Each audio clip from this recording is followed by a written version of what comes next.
Hey, welcome to Playing for Keeps, the show where we take a deep dive into emotional intelligence, sex, love, adult attachment theory, mental health, therapy, and everything in between that creates great relationships. Your host, DJ, is a certified life coach and emotional intelligence practitioner. She's here to be of service to all the listeners interested in love and relationship. Now, here's your host, DJ.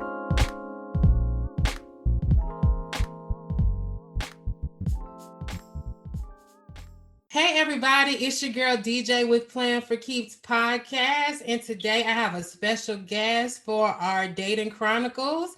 I have Briana Bowley. How you doing today, girl? Great, thank you. Okay, awesome. How's your week going? Let's start off there. I know it's early in the week. I have to apologize. I'm a little bit unwell. I've got some hay fever, so you'll have to excuse no. my snotty sounding voice. Oh no, it's okay. The weather is changing here too, and I'm finally kind of clearing up. I always sound a little snotty anyway, but I was really bad like a couple of days ago. So no, I understand. Yeah. But how's everything going? Good. Things are busy in my world. So yeah, lots going on. It's good. I'm keeping my seatbelt on. It's been a roller coaster. Gotcha. Do you have any other new projects or anything like that? No, just continuously building on the ones we spoke about last time, really. That's awesome. Yeah. Okay. Well, you are here for Dating Chronicles, where you give a funny, romantic, or crazy dating story. So what you got for us today? Okay. So, I'm trying to think, how long ago was it now? About 3 years ago, I was dating this guy. We've been together for about 9 months. And we'd made the decision that at some point we'd like to move over to Bali. So I live in Australia, and we sort of said, well, let's go spend maybe a year or so living in Bali. He'd actually never been overseas, and he'd never been to Bali. So we said, well, let's go over there for about a month. We'll spend some time there, see how much you like it, and then from there, we'll finalize the decision. Anyway, we'd been there for about 3 weeks, and we'd kind of hit a point where we were just arguing about, silly things, really. There was just a real disconnect, just arguing over silly stuff. Like the slightest thing will kind of set us off. And then this one night, to this day, I can't even remember what the argument was about. It was something, in my mind, something really small. We've had this argument, and then he stormed off. And then I'm sitting out the front of our room, just sitting on the little balcony, doing some work. And I see him kind of come past with his bags. And I'm like, okay, what's going on here? And then I've realized as I'm watching him go about what he's doing, that he's packing up his luggage. And so I checked in with him, and he said, oh, I'm flying back to Australia tonight. I've booked a flight. And just like that, he packed up his stuff and flew home to Australia, leaving me there in Bali for another couple of weeks. Wow, what the hell? What did you say in the interim of that? I know you said you were working, but it's kind of, what did you say to that? Did you tell him not to leave, or did you egg him on? Well, leave then. What? Well, it was interesting because, so he told me he was flying home, and my gut said that he hadn't booked the flights. My gut said that he was wanting me to turn around and beg him, basically. I kind of feel like where we were at, the sense I got was that he was doubting. There was a lot of self-doubt coming up for him. And so he was sort of looking for me to kind of reassure him and validate those feelings. Yeah, okay. He was looking for me to basically, validate the fact that he was enough. And I was just at a point where I was like, that's not my job. That's your job. It's your job to own your worth. And so I just kind of called his bluff, and I said, okay, well, you've obviously made your decision. If you're packing your bags, then that clearly means that you're ready to leave. And so I have a funny feeling that it was after I called his bluff that he went, oh shit, I've actually got to do it now. And then he went and booked the flights after that. So it was an interesting experience. Wow. Okay. So tell me, what did you learn from that? And when you think back, just on the relationship and leading up to it, do you think you would have saw that coming? The self-doubt and the need and the reassurance, and did he display those traits in the relationship? Yeah, I mean, looking back, I remember one of the first conversations we had. You know, I'm someone who's really clear on what I want from my life, how I want it to look. Right. And looking back, one of the first really serious conversations we had really really early on in the relationship was I basically laid it all out on the table and said, this is what I want for my life. This is my 5-year plan. This is my 10-year plan, and so on. And he was sort of like, yeah, I'm all in. And I guess I looking back, that was a red flag in itself. The fact that he didn't really turn around and say, well, this is my goals. You know, these are my visions for myself. And so I think really he was quite lost, and my clarity and certainty about what I wanted from life was sort of something for him to attach to, and it gave him a sense of purpose. And also, I mean, another red flag, which I chose to look over, was the fact that he was actually pretty fresh out of a relationship. So he'd sort of gone from one relationship to me, and he did seem to be a bit of a serial, he was constantly in relationships, never single. And even after him and I split, he was straight into another relationship. So, it there were a lot of red flags, which I think I just kind of got swept up in the fact that he was so all in with what I wanted to create, that I kind of just got swept up in that. Got you. Okay. So since you're a coach, I'm gonna start asking you questions now. Like, I think the term you were looking for, and I could be wrong on the term too, serial monogamous dater, would you say? Because he's like monogamous. So like, okay, what is the dangers of that and not sitting with yourself after you break up with somebody, would you say? Yeah, well, I mean, I'd say there's a lot of dangers to it. One being that, it kind of tells me that there's a codependency going on. So if someone is consistently with other people, first of all, they're not giving themselves the time to heal from whatever, to heal from that breakup and to move on from that breakup and to really find themselves outside of relationship. And it tends to tell me that, they're looking for their worth in someone else. They're almost delegating where they pull their worth from, and delegating where they get that sense of purpose from. All too often I see people who, they're looking to get that love and that affection and that intimacy and that sense of connection from their partner, rather than giving it to themselves and seeing themselves as whole first, and having a relationship complement them, as opposed to having a relationship as an attempt to complete themselves. Got you.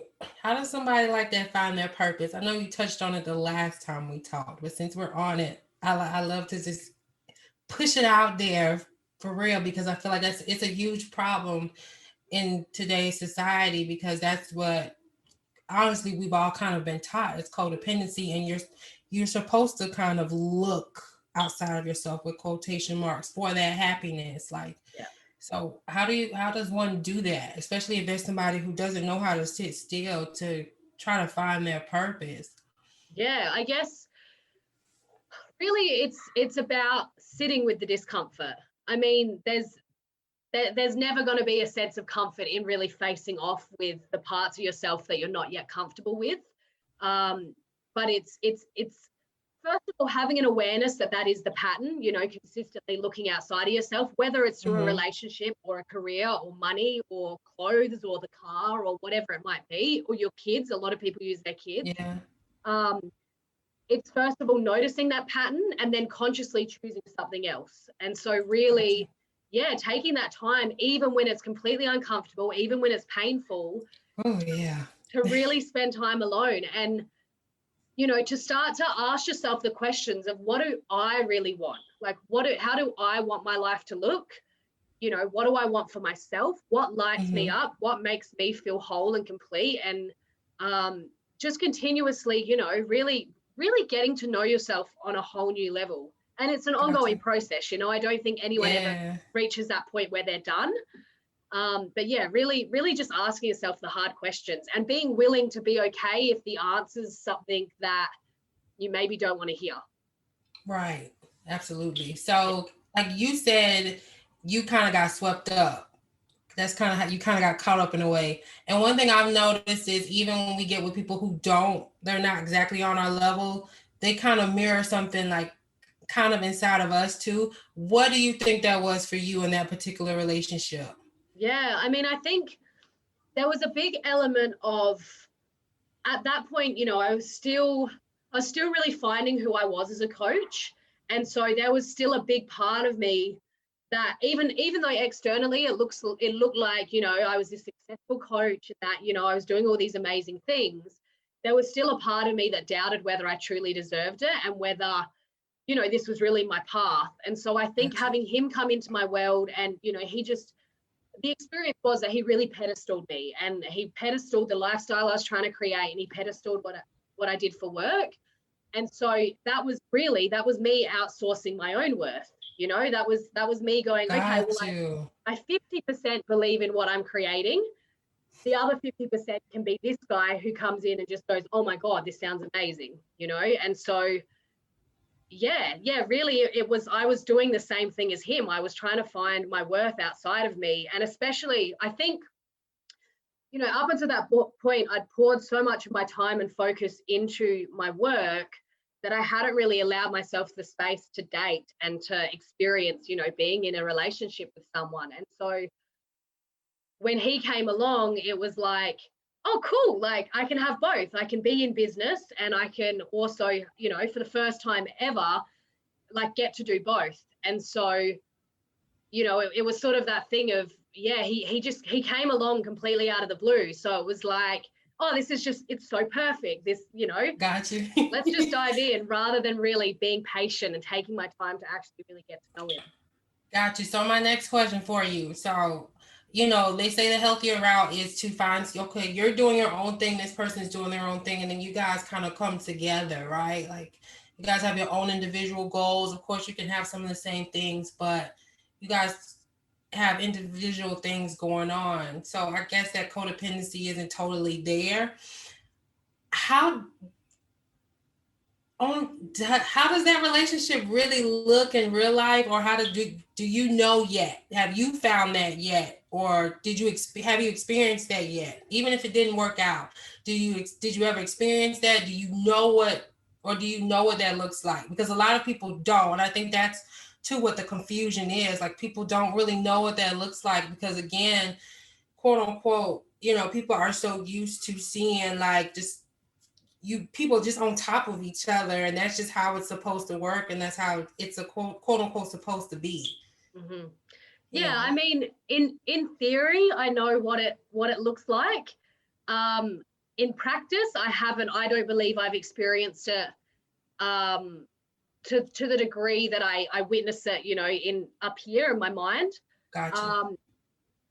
I've had dating experiences which have felt much closer to what I guess my vision of an interdependent relationship rather than a codependent relationship. Gotcha. However, you know, I mean, even those brief dating experiences have still shown me parts of myself where I still have, you know, anxious attachment habits or, you know, avoidant attachment habits, you know, and so really it's just this process of continuously allowing that stuff to come up. And like I said earlier, I don't believe we're ever complete as such. So even when we do find an interdependent relationship,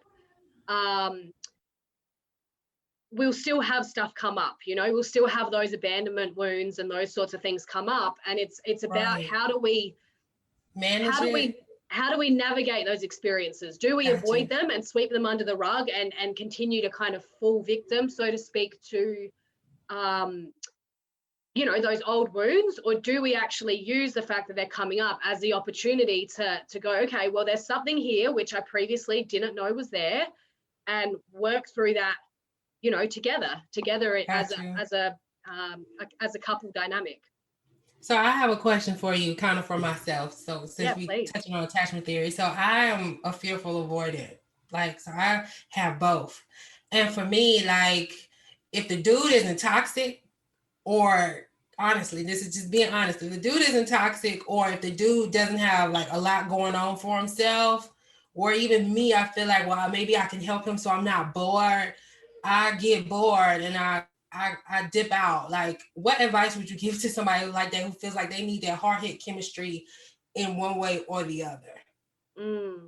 Actually, it's funny that you asked that question, because as you said it, I'm like, this sounds like me. So I'm kind of going to speak to myself in this. I think patience is really the big one. I know for me, patience is the big one.